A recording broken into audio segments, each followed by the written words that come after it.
Hi everyone. இஸ்லாம் பிற உயிர்களிடத்திலையுமே கருணை காட்ட சொல்லுது இல்லையா?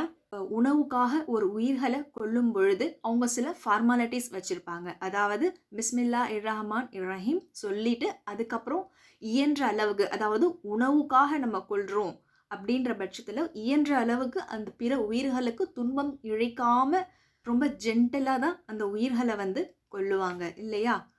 ஸோ அதுதான் ஹலால். அதாவது அதிகமாக துன்புறுத்தி கொடூரமாக அவங்கள ஒரு உயிர்களை கொன்று சாப்பிடணுங்கிறது ஹராம். அது இஸ்லாம் அனுமதிக்கவில்லை. ஒரு பொழுதும் இஸ்லாம் அதை அனுமதிக்கிறது கிடையாது. சரிதானே? So now when I comes to the marine, so இதில் பார்த்தீங்க அப்படின்னா ஒரு நாளைக்கு லட்சக்கணக்கான கோடிக்கணக்கான உயிர்கள் ஒரேடியாக அந்த பெரிய பெரிய ராட்சத நெட் மூலயமா கூண்டோட அந்த மீன்கள் பிடிக்கப்படுது. ஸோ அந்த நேரத்தில் அதனுடைய உயிர் சாஃப்டாக பிரியறது இல்லை. அது ரொம்ப கஷ்டப்படுது, துடிக்குது, ரொம்ப சொஃபஸ்டிகேட்டட் ஆகுது, வேதனையும் துன்பமும் அனுபவிக்குது.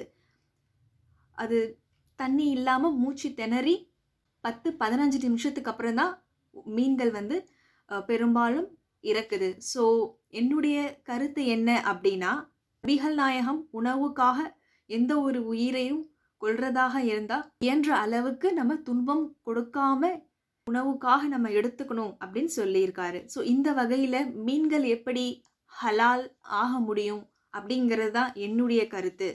சிந்திப்போம். கடல்ல இருந்து மீன்களை பிடிக்கும் பொழுது அதனுடைய பாப்புலேஷன் அங்கே ரொம்ப டிக்ரீஸ் ஆகுது. ஓஷனுடைய பேலன்ஸ் டிஸ்டர்ப் ஆகுது.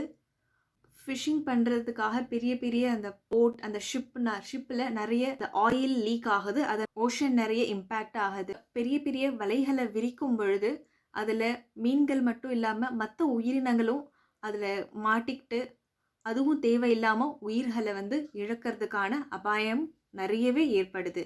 நிறைய பிளாஸ்டிக்ஸை நம்ம ஓஷனில் போட ஆரம்பிச்சிட்டோம்.